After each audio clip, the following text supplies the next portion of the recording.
today we're going to remove the intake manifold to be able to switch out the solenoids for the eco mode, where it shuts down half of the cylinders, so you have a 4-cylinder to save you gas.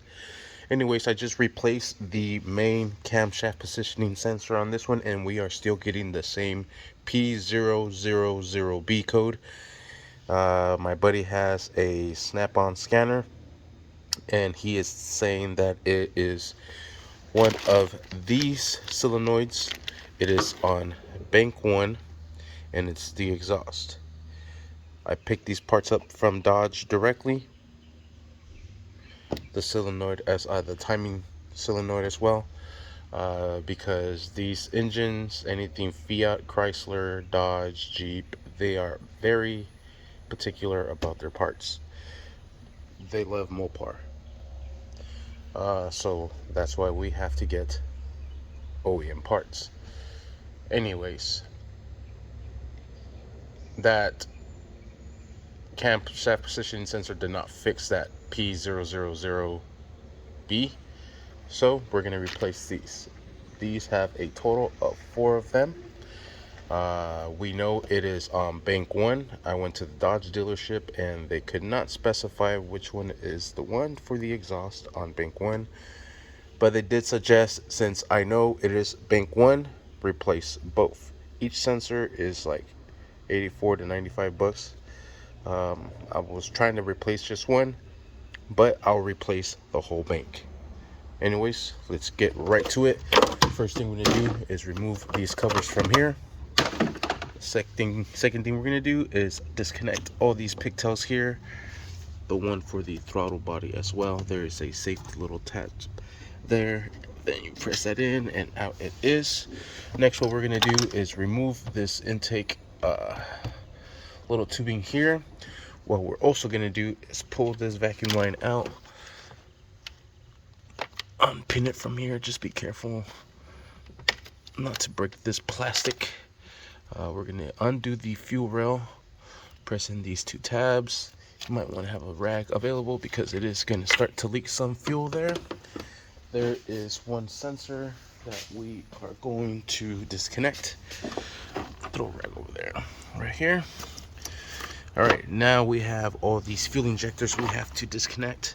There is a safety tab there. So once you release that safety tab and you press it in, they get disconnected. So let's do the same thing to these 4, and then the other 4 on this side. You could use a little pick or a flathead to lift these up. Just be careful. There it is. Then press this in, and so forth. Alright, we're going to use an 8mm to loosen the piping up here and right here. And we could try to work this out like so. Get this out. Just be careful with it. Or you could just wait till we loosen up the intake manifold. Alright, and there it is removed. We'll just set that over to the side. Next, what we're going to do is, using the same 8mm, that's why I have these extensions on here, we're going to loosen up the intake manifold. There is a total of 8 bolts, 4 on each side. Let's start breaking these loose. I do have new gaskets as well, so let's get to it. Alright, and I like to bring these up, and some of them lock into place like that one. Some of them pull out, see, just like this one. Alright, so now everything is loose. Forgot this connection here. Now everything is loose. We'll just bring this over to the side so we can replace those sensors at the bottom. Alright, and there it is. This is why these have to be replaced. They're no longer good. They're no longer making a seal. Here are the ones that we are replacing. Same thing with this one's here. Press that tab back out and slide this pigtail out. And the same thing with this one here. Maybe use a small flathead Don't want to mess up your fingernail. All right, and it looks like these will be 10 mils. So let me drive these bolts out, and we'll grab these sensors out of there. It is the 10 mil. Sweet. And I'll do the last one while I'm at it. We'll set these over to the side. And we'll pull out each solenoid. There's the one I just replaced. You can tell how shiny it is. And just wiggle this sucker back and forth and pull up. Oh man, sucker is in there. All right, and I use some pliers to get it out of there. There it is. Still looks pretty good. Oh well, trash you go. Let's check out this other one.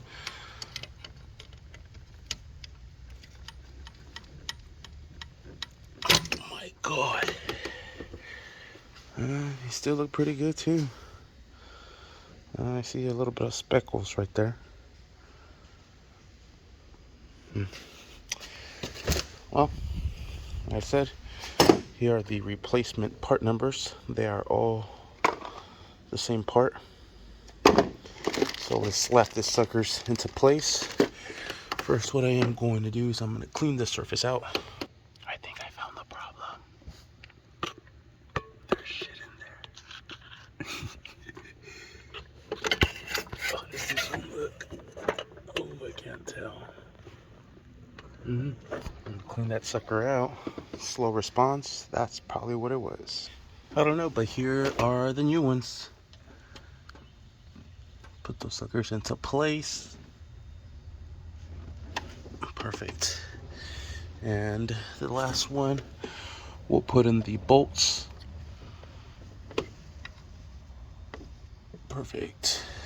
Secure that sucker down, connect the pigtails, replace those gaskets, put everything back. All right, secure these back down. And then connect the pigtails to them. And like I said, replace gaskets. Here are the gaskets for that there. And then we'll clean the surfaces on the heads, put everything back together. Plug these in. Make sure you secure this clip. Same thing with this one here. Make sure that's nice and secured. These, make sure they're nice and pressed in. They are. Cool. Ready for the next phase. All right, brand new gaskets are going on. Perfect. And this intake manifold, I just want to give this quick tip, was damaged. This engine overheated and the surfaces actually melted. What I did was sandpapered everything with a sanding machine. So I sanded everything down, and then with a hot iron I went through it and made the grooves again. And I'm just applying a little bit of RTV silicone right underneath it so it makes a nice good seal. Cleaned off the old RVT silicone, that's why I have the heads covered. So now I'm just dabbing it a little bit here right on the edge of the gasket, and I'm placing the gasket into place, and it's holding it there. Just a small tip in case you guys experience the same thing, because these cannot be resurfaced, they're plastic. But I did smooth it all down, remade the grooves, and just using some RVT to make a good seal. So far, pretty good.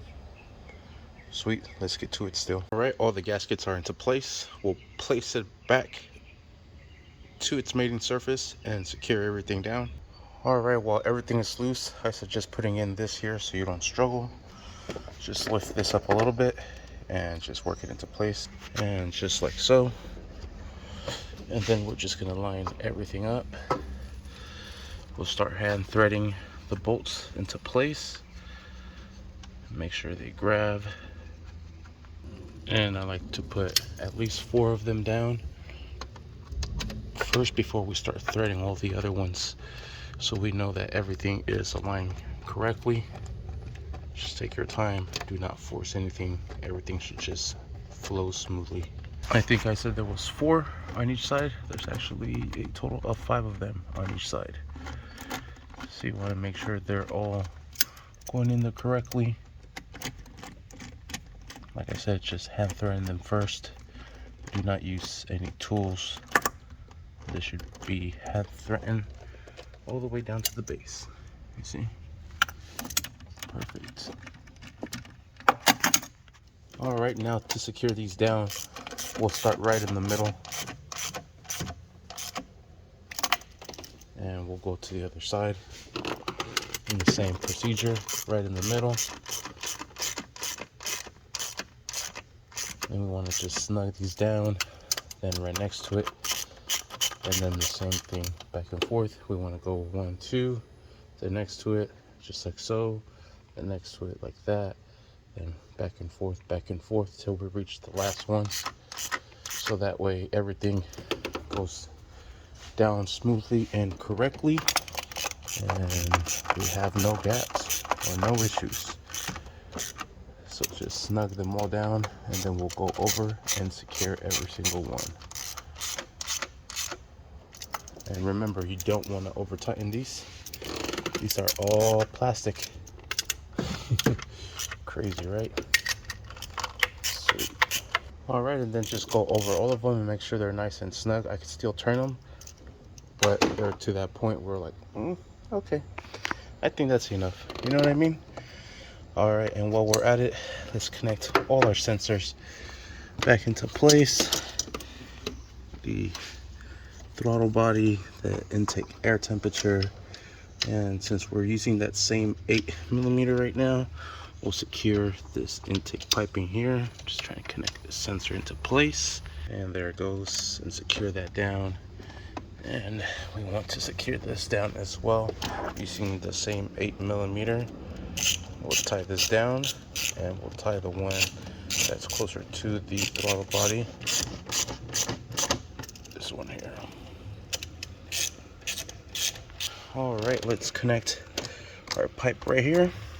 Let's connect our fuel injectors back into place, and then we'll secure this little tab there. Oh man, come on, injector. There it is. And there is a total of 8 of these here. So just make sure they press in and secure that locking tab. Sweet. And since we're on this side, let's connect our vacuum line here, down into here. This comes here, snaps into place there. We'll grab our fuel line. There it is. Just line up this little bracket there with the holes that are on the connector there. Come on now. Slide it into place, lock it down, and same thing for the other side with the injectors. And then there's a pigtail here as well. We have to connect back there, and the other injectors. Sweet, and we are ready to fire this thing up. Just give it a try. Let's put these covers back into place so we don't have to mess with it anymore. Let's remove all our tools from the engine bay and this side as well. And now our engine looks complete. Sweet, let's fire it up. Hopefully that's the end of this. Sweet, fire it up like nothing. Thank you for watching. Please like and subscribe.